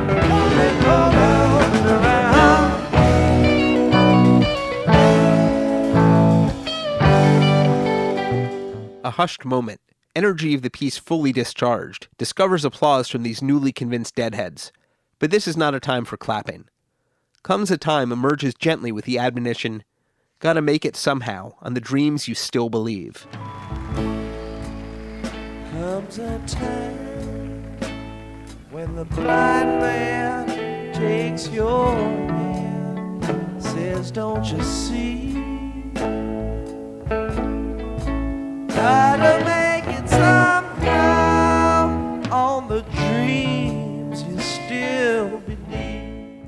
Written in late 1971, Comes a Time was debuted in the same period as the rest of the new originals that became part of the Europe 72 album, and the band's tapes show that the song was very much in consideration. This version of Comes a Time was included on the band's post-tour mixes and then prepared for overdubbing, though the track sheets show no sign of that happening. It's a great version, though. Don't give it up. You got an empty cup that only love can fill. Only love can fill. And now, more from Robert Hunter. What the people of this land need to consider more, and everybody damn well knows it, at least for the moment. The ballad ends with, again, little space for acknowledgement from the audience, stepping on its own tail and striding into a glittering sugar magnolia. American summer music, sunshine daydream of ass-kicking rock and roll with love and promises. Sunshine daydream, walk you in the tall trees, going where the wind goes, moving like a red rose, all over the sweet land. Let us sing and I walk in the morning sunshine daydream. Thanks, Hunter. But the set is hardly over. After wrapping up a sequence of music that lasted over an hour, Lesh slashes into one of the Dead's most beloved rave-ups. The crowd is psyched.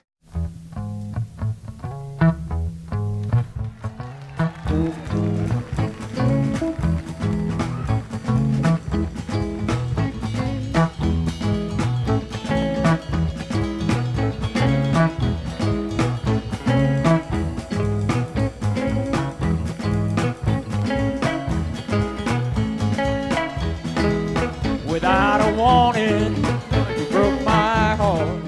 Turn On Your Love Light begets a wild sequence of jamming. Pigpen's not in the mood to go all out, so it turns into a gnarly jam that channels the Primal Dead with some cool co-leads by Weir.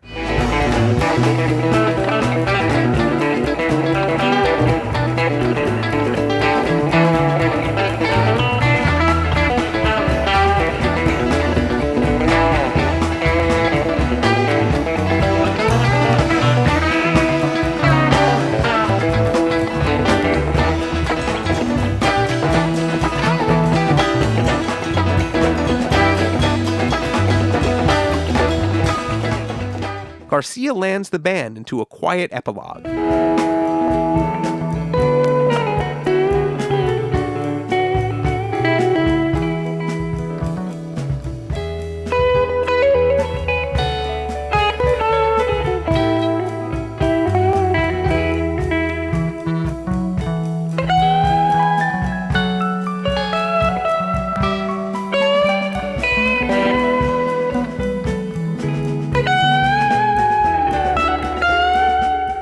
And we end up in this passage with the band playing both Not Fade Away and Going Down the Road Feeling Bad at the same time.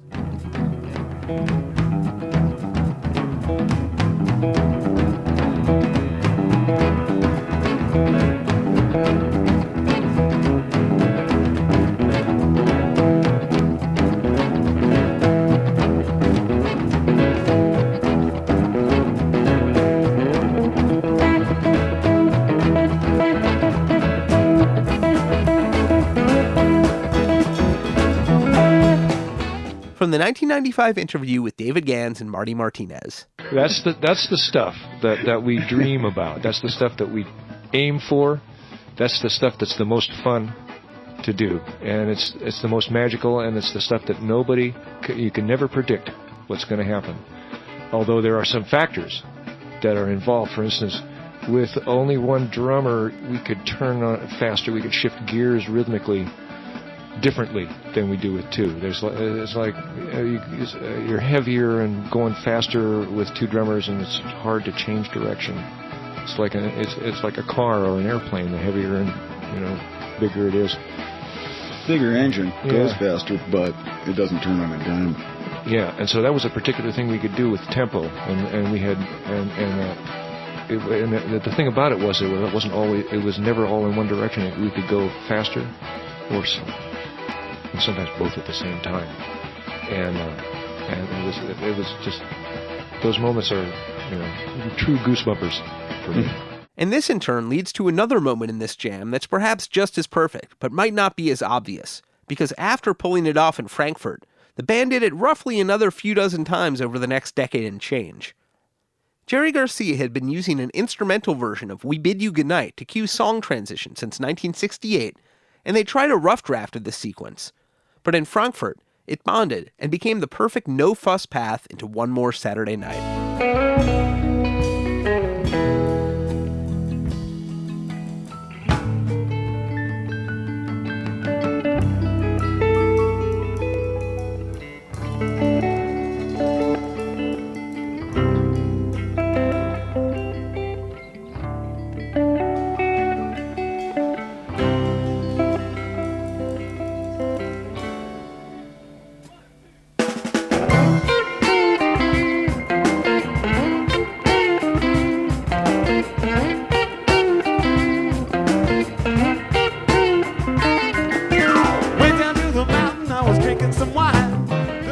Just one more Wednesday night in Frankfurt.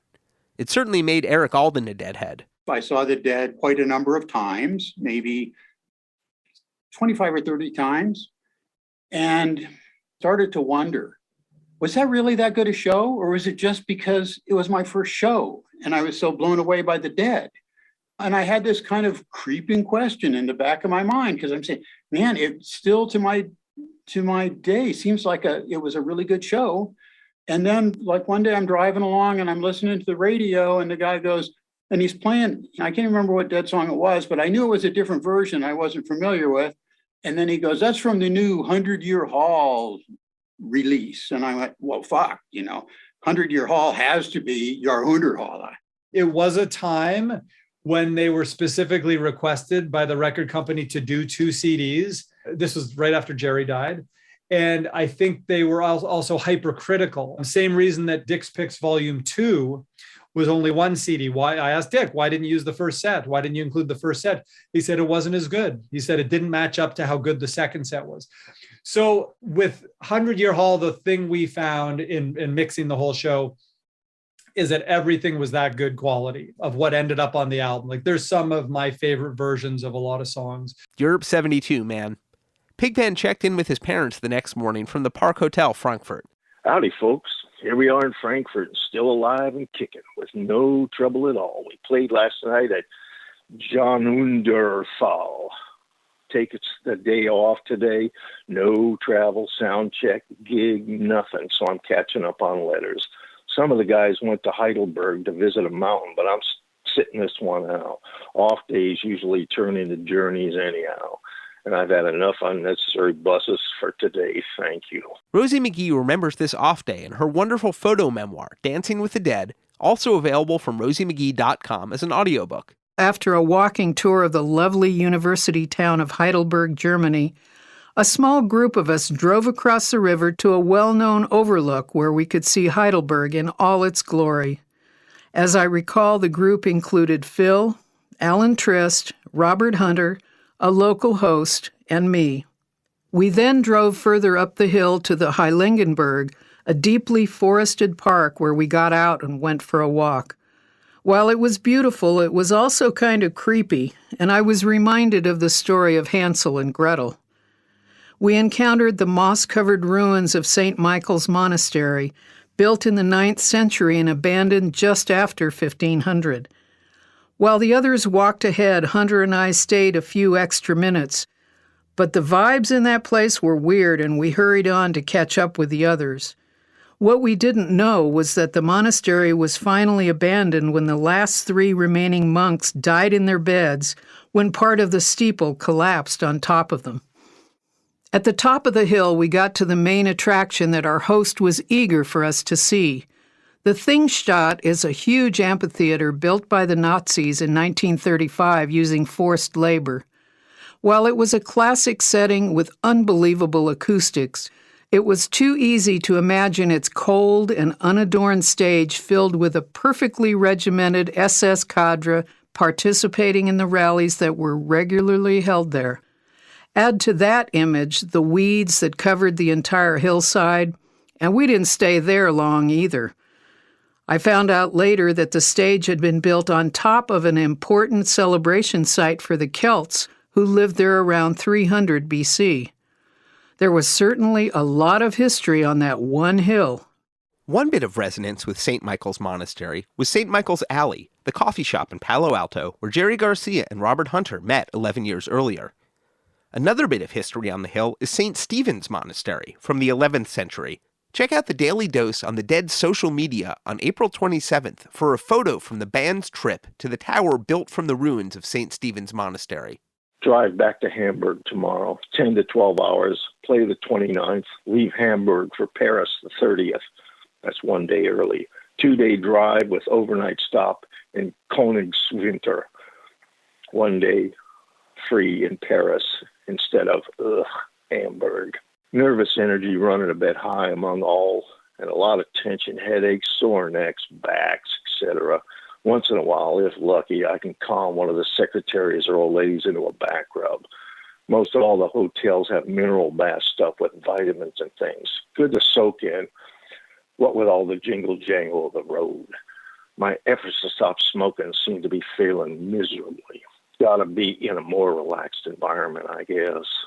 By the time we hit Paris, we'll be past the halfway mark. I've written one complete song and have words and arrangements for another. Play my new guitar all the time, and I'm learning little goodies. Nothing you'd notice right off, but subtle and helpful.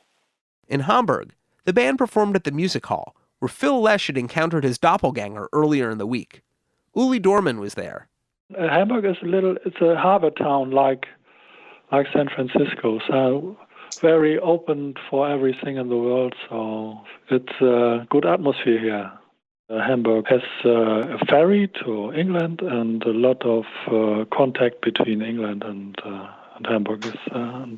We have a lot of clubs in Hamburg, especially on our red light district, St. Pauli, and a few music halls, and a lot of English groups come, and so we have a lot of music press here. The music scene had continued after the Beatles' 1960 to 1962 heyday. We love groups like Spooky Tooth. They play a long time here in the Star Club in Hamburg.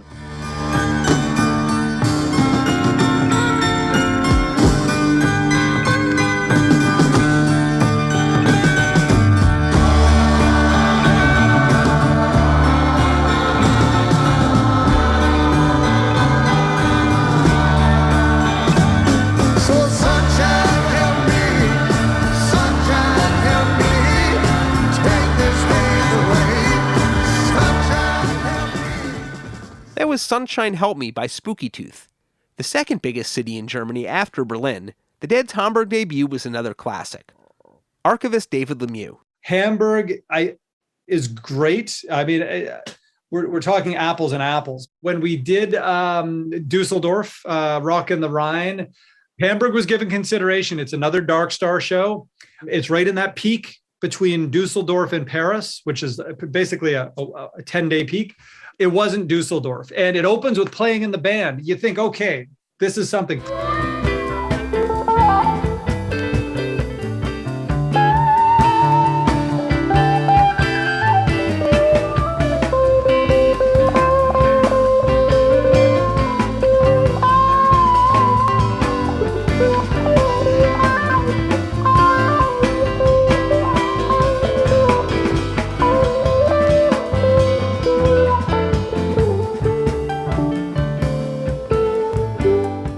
Playing in the band is a good first set closer. It's something when you've had an hour and a half of warming up. To open a show, it didn't have the same depth as some of the other versions on the tour. And I noticed that immediately. I wanted to love that playing in the band so much, but I didn't. I do love it, but not, and they played it every night and twice in Bremen. It didn't hold up to some of the better playing in the bands on the tour as a show opener. And the rest of the show kind of felt that same way to me. The Dark Star is magnificent. It's not as good as Dusseldorf. There are around 2,000 people in the audience. It's a very old hall with balconies, and it's nice to see and hear from the balconies too. Behind the stage, there is a very old organ on that room. It makes a good atmosphere too. I sit in the middle, so I have a good view. 18 or 20, not on the front, more on the back. The atmosphere is not typical for a concert in the United States where deadheads can dance or thing like that and smoke. It is you can't smoke in that music hall because of the old furniture, and it's not okay to smoke dope or thing like that. Of course, it's still the 72 Dead. Nothing for the night made the final cut for Europe 72. But when the Dead made their mixes at the end of the tour, a few performances got in the running, including the 3-star Mr. Charlie. Yeah, you take a silver dollar, take a silver dime, mix it up together in some alligator wine. And I can hear the drums voodoo all night long. Mr. Charlie telling me I can't do nothing wrong. I waited for Pigpen's songs because he has not the best voice, but he has a voice that matched very good to the music, a blues voice. But he looks a little bit ill, and he has lost a lot of weight, I think. And Jerry has a wonderful personality, and the way he smiled and the way he sings. I think he's a little bit melancholic person, and but very friendly, like a real hippie. And China Cat Sunflower, I Know You Rider, the last take before the album version, earned a hearty 3.5 stars.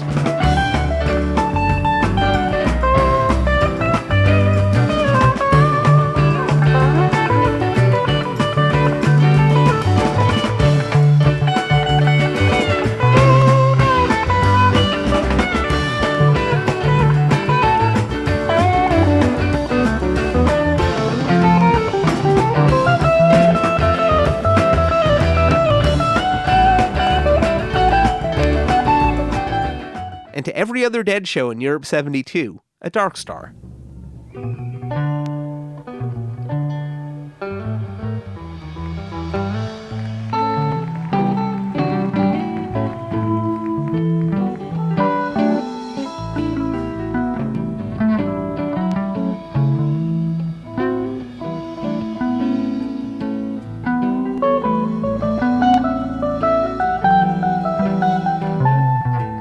Graeme Boone popping us into the first Dark Star jam.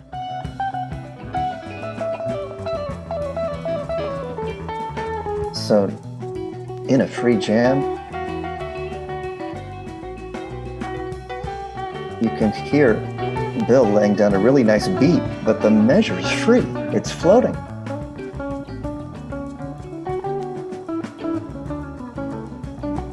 And then all of a sudden,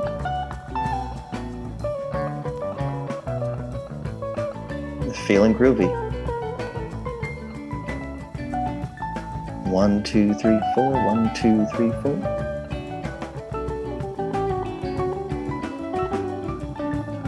So sweet after that free jam.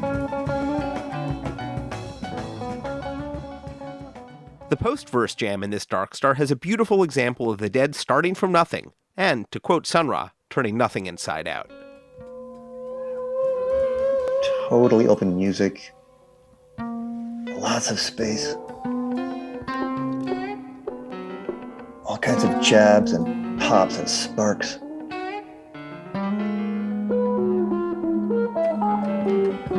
Jerry on that wah-wah pedal.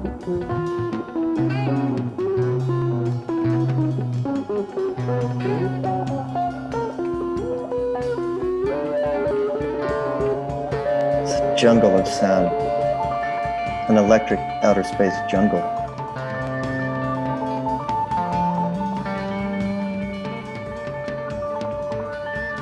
So Jerry starts playing sort of like banjo picking, arpeggio in the higher range, keening and intense.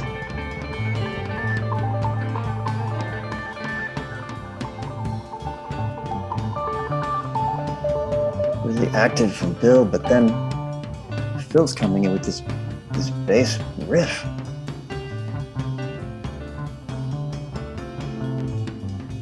We heard this in Wembley on the 8th of April, same thing. D minor jam with a funky riff and the bass. Some people call this a caution style jam, but it's really distinct. Here comes Jerry with some really bluesy riffs, really fast.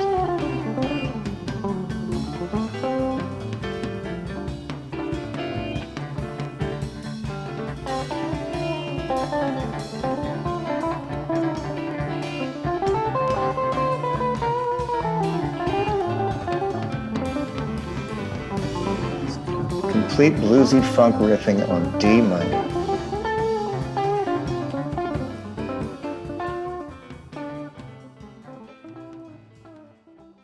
We talked to Chris Jones about seeing the Dead at Empire Pool. He was ready for more. We were desperate to get releases back then from the Grateful Dead and get some of their live stuff. I mean, we'd had Skullfuck, which was a really great album, but it wasn't as good as Live Dead when that came out. And Live Dead really blew me away. But before then, I bought my first bootleg. And this was one which, well, I call it Mr. Natural. It just said The Grateful Dead Live. And it was from Hamburg, which, of course, I hadn't been to. And and it was a fairly muddy thing, and they sort of got all the wrong names for things like Weir's Song and Manolito. Oh, Manolito was He's Gone. The Jumper. Have you ever heard the Grateful Dead do The Jumper? You have. It's Jack Straw. And so where they get the jumper from, God only knows. These days, the tapes are much better. See you in Paris.